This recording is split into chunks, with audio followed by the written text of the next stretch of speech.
Y vamos a conversar en la entrevista principal con el senador, integrante, por cierto, del Senado y representando a la región de Magallanes, Karim Bianchi. Muchas gracias por estar con nosotros. Gracias, Fernando. Mira, yo te preguntaba antes del programa cuánto tiempo tenía en su distinto formato y espacio en cuál estado. Entonces, siempre te he seguido, no pensaba algún día estar acá, tampoco en el Senado ni en la Cámara, pero la vida da vuelta y me trajo una persona que yo sigo de mucho tiempo. Perdona, pero el hecho de que tú seas senador y que por lo tanto tengas una responsabilidad gubernamental potente, inevitablemente tarde o temprano iba a pasar por acá. Sí.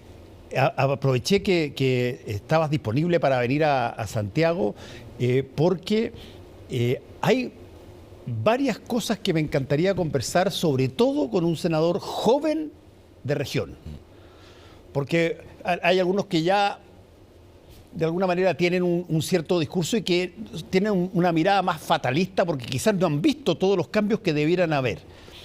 Yo me acuerdo haber conversado con tu papá sobre exactamente lo mismo hace algún tiempo en este mismo programa y en los otros. Y te quiero preguntar, ¿qué fuerza, qué empuje, qué cosa nueva trae una persona, probablemente el senador más joven, masculino del Congreso, a una región como Magallanes? Sí, bueno, nosotros iniciamos un camino que fue bastante, yo creo que complejo de entender desde Aysén hacia el norte del país, que tiene que ver con la independencia. Entonces, ¿por qué no estaba en un lado, no estaba en otro? Entonces, para mí era un sentido más que político de mostrar lo que somos nosotros, de tratar de ingresar primero como diputado, luego en el Senado, donde las cosas se fueron. Yo pensé que era más fácil, pero el Senado tiene una cosa que se arregla todo antes de la discusión. Por tanto, ahí derecha, izquierda, no hay mucho asco y llega lo que llega. Entonces ahí uno queda un poquito fuera. Sé que quizás llegue el momento después, pero uno quisiera hacer muchas más cosas. Yo tenía dos decepciones. Cuando llegué a la Cámara de Diputados, lo único que quería en un momento era irme de ahí. Porque veía, por ejemplo, llegaba los días jueves, y los días jueves se votaban el día de esto, el día de lo otro. No habían proyectos que dicen, acá no avanzamos en nada. Proyectos cualitativamente muy importantes, digamos. Entonces, yo miraba que íbamos para un lado y el país iba para otro lado. Entonces, luego viene el estallido social, luego viene la pandemia. Entonces, toda esa crisis que hubo, de cierta medida, abrió una oportunidad. Quizás se desaprovechó, quizás no se hicieron todos los cambios, pero se empezaron a discutir cosas que no se discutían. Entonces, ahí empezó otra fase.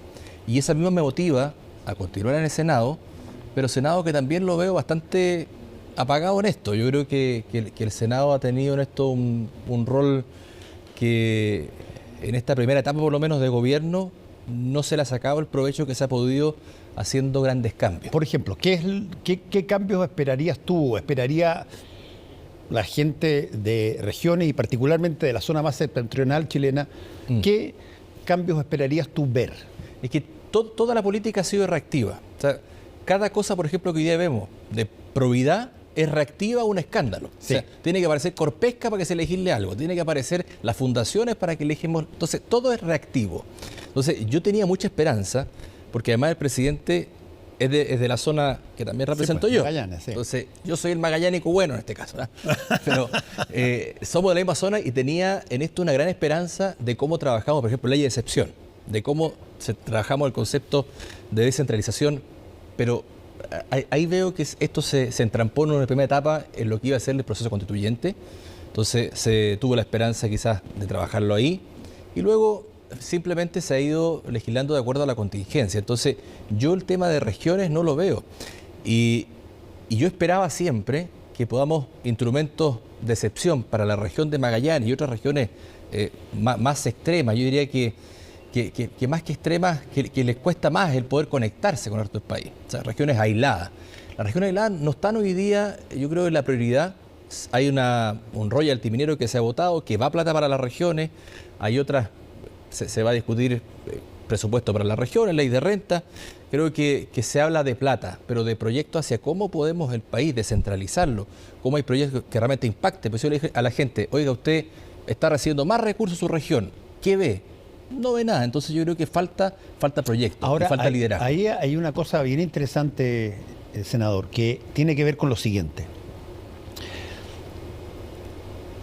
El que se puedan elegir a los gobernadores fue una luz que generó enorme expectativa, porque dijeron, oye, se dejó de hablar de la regionalización y de repente traspasaron poder a la región. Después de eso, ¿qué vino? Después de eso, yo creo que todavía no tienen muchos recursos los gobernadores para poder funcionar. No, o sea, se ha ido avanzando más. Ahora tienen el royalty.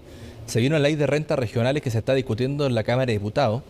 Y esa ley de rentas regionales va a traspasarle más recursos, obviamente que a los gobernadores, pero con la fiscalización que tiene que tener también de parte de los consejeros regionales. Pero fundamentalmente se quita esto de la ley de presupuesto, que yo fui consejero una vez. Entonces, a nosotros, no sé, queríamos invertir en cierto tipo de obra, o no sé, en materia social. No se podía porque la ley de presupuesto te decía dónde tienes que invertirlo. Yo creo que esa libertad de poder invertir donde haya que invertir, donde esté el mayor impacto, es importante. Pero también hay que medirlo. Yo creo que la ley, por ejemplo, del royalty, se cometió un error en no orientarlos a ciertas cosas, esos recursos. Hoy día pueden tener muchos recursos, pero lo importante es que esos recursos impacten en la comunidad. ¿Y cómo, por ejemplo, una región como la tuya, cómo puede acceder a recursos generales? Bueno, tiene su FNR, tiene distintos instrumentos que le llega. Tiene ahí, bueno, hay ley de excepción, está el Fondema, ahora le llega también del royalty. El tema es que esto que es todo un saco de recursos, ¿cómo lo orientamos hacia obras que realmente la gente, no sé, yo creo que no solamente hay que elegir al gobernador, hay que hacer un proceso que la gente elija también qué proyectos quiere, qué modelo de desarrollo quiere. En esto las regiones, la orientación hacia las regiones es bastante improvisada. En la zona se están instalando industrias como la mía, por ejemplo la salmonicultura. Sí. Ya, puede ser que en lugares como Tierra del Fuego pueda tener un desarrollo, pero parece que, por ejemplo, instalarlas en Puerto Natales, donde tenemos toda una orientación turística y paisajes prístinos, es también un despropósito. Entonces, en esto también yo creo que hay que tener una mirada, una última mirada, como dices tú, hacia, yo creo que un modelo de desarrollo que no Ahora, existe. tú dijiste una cosa ahí en la introducción de la respuesta que es bien interesante, porque te lo quiero preguntar muy directamente. Tú dijiste, debieran tener las personas también la capacidad de incidir en dónde se recursos o en qué tipo de cosas funcionan. Hay países que hacen eso, Sí. y que hacen muy seguidamente eso. Suiza es uno de esos. Que Suiza plebiscita, no sé, 13, 14, 15 medidas al año. Y incluso pueden reformar algo que se haya implementado que no esté resultando por deseo de la mayoría ciudadana. ¿Cómo ves tú que desde tu alcance se puede hacer material lo que tú dijiste, que la ciudadanía no solamente recolecte plata, sino que tenga la capacidad de distribuirla donde va? Sí, yo creo que ese impacto, si no, se termina como no viendo. Nosotros estamos trabajando, participo en la Comisión de Gobierno, estamos tratando también de colocarle ahora, con todo lo que está pasando, el traspaso de la educación, que va a un modelo que son los ELEP, que tampoco ha resultado muy exitoso. Por ejemplo, de traspasar un 10% de los recursos regionales para los modelos de educación, yo creo que técnico profesional. Estamos tratando de darle una orientación hacia dónde debiesen ir, pero también esto con un modelo de participación ciudadana creo que es fundamental. O sea, hoy día la gente puede participar, hay espacios para que eso pueda ocurrir. ¿Y quiere hacerlo? Es relevante porque hay que hacerlo, porque... ¿Pero quiere hacer la gente quiere participar? Yo creo que la gente siempre quiere participar. Yo creo que la gente siempre, de una u otra manera, está participando hoy día más que nunca a través de un nuevo sistema de vida donde cualquiera puede opinar, puede denunciar. Entonces yo creo que la gente quiere participar, pero a la medida que se han escuchado, porque cuando hablamos del modelo constituyente, todo esto que pasó. Entonces, perfectamente cuando hablamos del sistema político, el sistema político debiese abordar estos puntos, debiese abordar cómo la ciudadanía participa, cuál es el rol de ello, qué se hace con las regiones, cómo garantizamos que los partidos políticos hoy día, no solamente RD, todos quienes pueden estar hoy día no pasa lo que está pasando. Entonces, yo creo que esas son las cosas que a la gente le importaría que se vean en cosas como sistema político. No si los partidos mantienen o no una cuota mediante una votación, no sé, de un 5%, que es lo que más se está discutiendo hoy día en este proceso. Entonces, yo creo que es necesario, porque si no, van a ser bolsones de plata que no van a tener hoy día un destino ni una fiscalización. Ahora, Karim, tú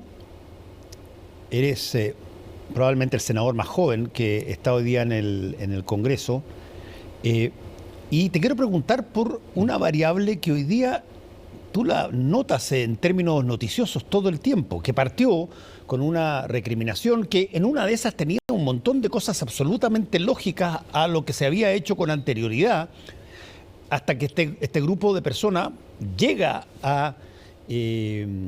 al gobierno con una gran aprobación ciudadana y se empiezan a percibir a los primeros momentos, cuando ya hay problemas y cosas así, bueno, se empiezan a percibir, no digo que la hora de la revancha, en términos de generaciones, donde les empiezan a pasar cuenta ahora a los más jóvenes por falta de experiencia y por lo demás. ¿Cómo tú, que eres una persona dentro de esa lógica que se parece más a los que llegaron a este gobierno en términos etarios, cómo ves esa relación que tiene que ser además armónica inevitablemente, porque si no, peleas en países entre generaciones te pueden desarmar el país? Sí, yo creo que de momento se tomó una lucha como generacional. Sí. Y de desplazar a quienes tenían más experiencia. Yo creo que eso no contribuía. Yo creo que tiene que ser todo un equilibrio. ¿Ah?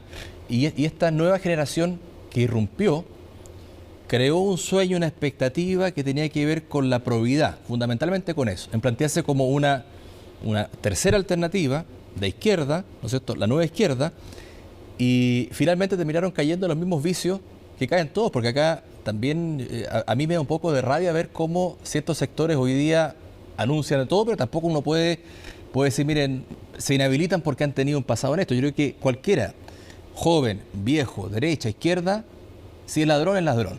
Y eso no tiene, digamos, una cosa etaria ni una cosa política, sino que hay ladrón en todas partes. Y ellos se plantean de una manera, y lo que pasa es que vendieron esa ilusión, vendieron la ilusión de la probidad, y fue uno de los principios que ellos manejaron para llegar ahí. Entonces, por eso es que duele más quizás a su electorado. Yo en esto he tenido muchas críticas porque he sido duro en condenar lo que está pasando. Yo sé que hay mucha gente en política que es fanático. Yo soy independiente. Y fui crítico con lo que ha pasado con Piñera y voy a ser crítico con lo que ha pasado con Boric. En eso se afirma mi independencia. Puedo tener un sentimiento más hacia la izquierda, que lo tengo, pero eso no me hace ser imbécil y seguir detrás como un borrego diciendo, no, mira, las cosas están bien. O sea, yo creo que hay que condenarlo, venga de donde venga. Entonces, yo lamento que este sueño que plantearon finalmente terminara en 1 año y medio, porque lo que están haciendo acá es entregarle en bandeja al gobierno próximo a la derecha. O sea, ellos mataron a su izquierda y a la vieja izquierda. Salvo que pase, que en política puede pasar cualquier cosa.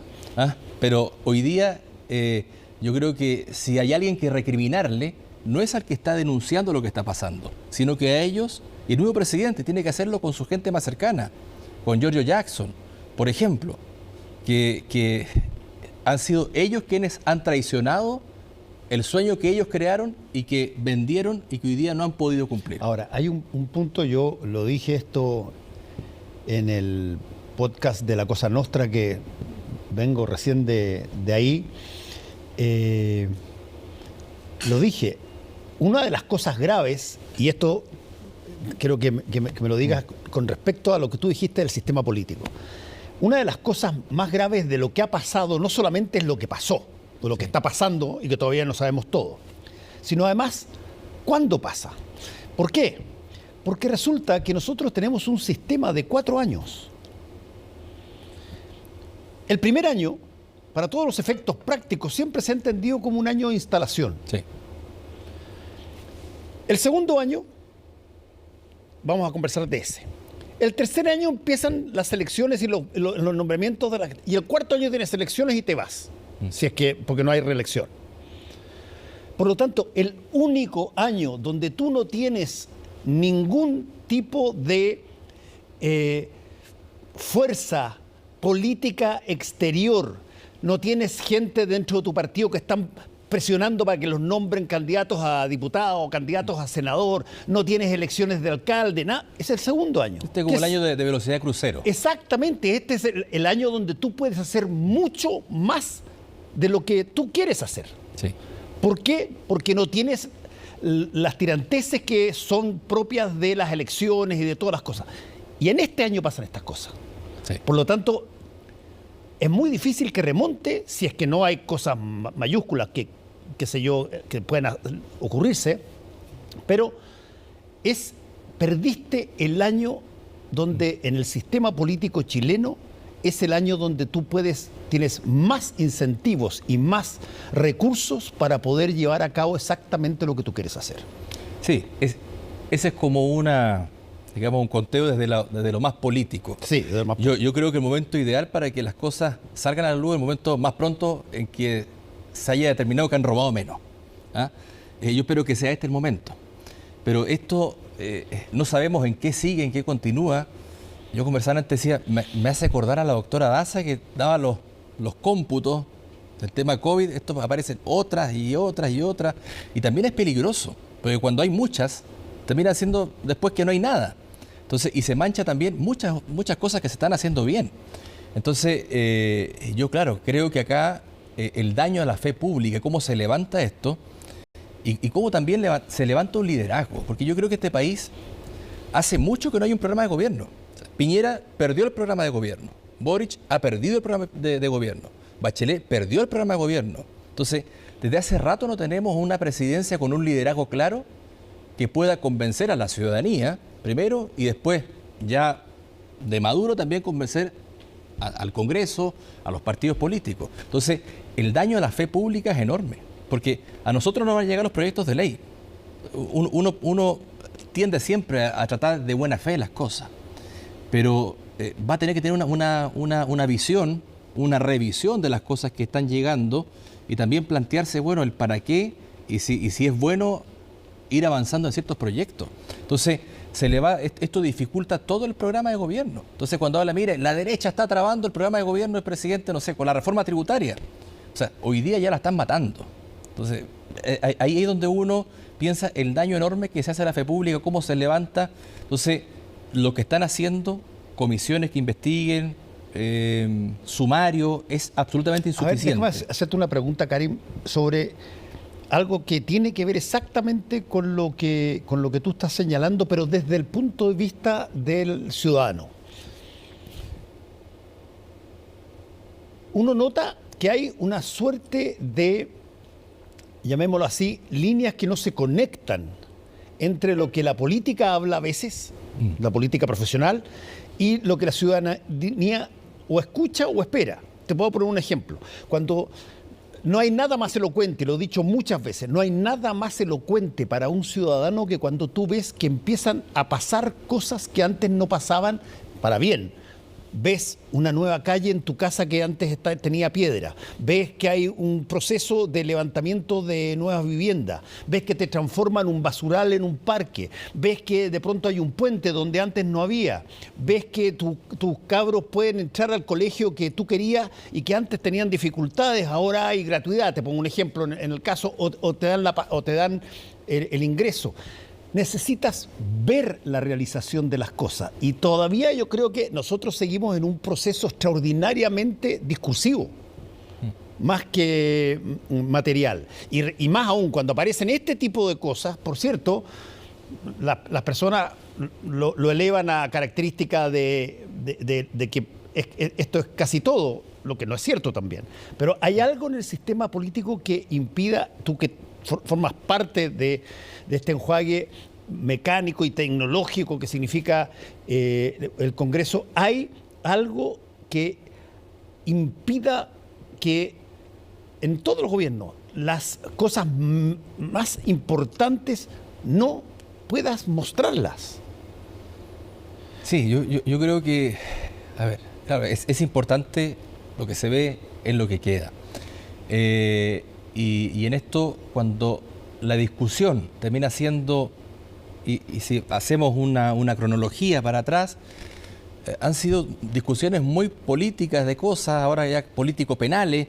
Entonces no queda espacio y para uno, que a veces yo trato de comunicar, mire, hagamos tal cosa, tengo tal idea, siempre se antepone contingencia.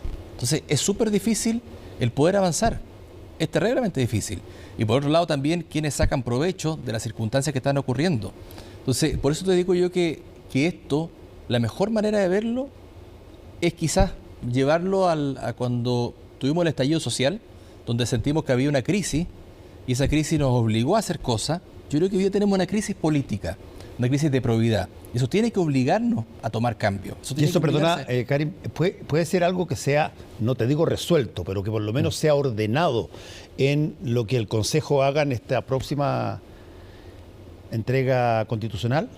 No, yo no tengo ninguna esperanza en eso. No tienes. No lo tengo porque lo vi desde adentro como estaba planteado. Primero, el comité de expertos. Entonces, se designan en base a mitad y mitad. No hay mitad y mitad, pero la hicieron valer porque entendían que se iba a respetar un margen de estos bordes que le colocaron. Entonces, esos bordes ya en sí mismos son una constitución. Luego, comienzan a trabajar un proyecto que yo no comparto, que es un proyecto de interés muy personal de los partidos políticos, de cómo subsistir, donde nada de lo que inspiró los cambios que la gente demandaba se van a encanar acá. O sea, el anterior fracasó, este no calienta a nadie, luego llegan los consejeros que entraron, que son los que se oponen a que se cambie lo que hay. Entonces, es muy difícil. Entonces, realmente, ¿cuál va a ser el espacio de cambiar esto? Yo creo que fue forzada, que es peligrosa porque se puede sentar como una base para muchos años más, y simplemente yo veo que lo que hoy existe y el espacio para poder satisfacer, yo sé que no van a aumentar quizás los montos de las pensiones, ni los sueldos, ni muchas cosas no, pero hay principios básicos que yo creo que se establecieron, que tienen que ver con educación, con vivienda, con salud, con sistema previsional. Ninguno de esos hoy día vemos que se pueden plasmar ahí. Entonces yo creo que o van a ser muertos o es de corto aliento. Última pregunta. La gente que es colega tuyo en el Congreso, ¿ven lo mismo que tú? ¿Qué te responden cuando tú les dices esta crítica, por ejemplo, que acabas de hacer? El Senado es bastante diferente a la Cámara de Diputados. El Senado es más aburrido aparte. Pero hay una sala de comité. Nosotros tenemos comisiones en la mañana, en la tarde tenemos, la sala empieza a las 4, porque esperamos también los proyectos que llegan de la Cámara de Diputados, pero hay una salita chiquitita que es de comité, que huele como azufre, siempre digo. ¿Ah? Entonces, en esa sala se arregla, a diferencia de los diputados que lo arreglan más en la sala, y se arregla internamente las cosas, y uno ve que hay una concesión de que ojalá pueda estar todo tranquilo, todo calmado, y no se ve un debate de fondo. Yo creo que está hoy día muy lejano. Pienso que el gobierno si profundiza su crisis, va a existir un aprovechamiento del sector que va a querer llegar al poder. Por eso te digo yo que el daño que existe hoy, no solamente a la fe pública, sino que al desarrollo de los proyectos, es profundo. Por eso que hay que hacer cambios hoy día que puedan realmente responder a lo que está pasando. A ver, pan vino vino. Dime, ¿qué cambio te gustaría ver? ¿Qué cambio te parece a ti que sería conveniente hacer hoy?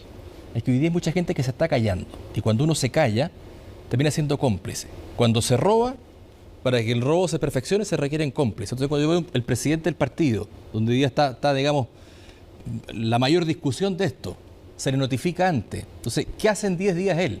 Lo que hace es tratar de que esto se calle. Entonces, Giorgio Jackson, a mí no me dejan cuento, él sabe lo que estaba pasando. Hay ministros que saben lo que estaban pasando. Entonces, hay un Ceremi que está siendo sumariado. Nunca un Ceremi ha sido sumariado. Jamás. Se saca o se deja, pero no se hace un sumario. Entonces, yo creo que acá ellos tienen que hoy día, si realmente hay inocencia, porque Boric está en la línea, yo creo en la línea, de que su gobierno pueda él terminar siendo responsable de lo que está pasando o ser quien realmente colabore y levante esto. Entonces, es difícil. Pero creo que no hay otra opción. Hay que levantar esto porque si no el daño que se hace al país es profundo. Karim Bianchi, muchas gracias por haber estado con nosotros. Y me llevo el dato de sus botas que están, de las botas. están muy que te buenas. vaya bien.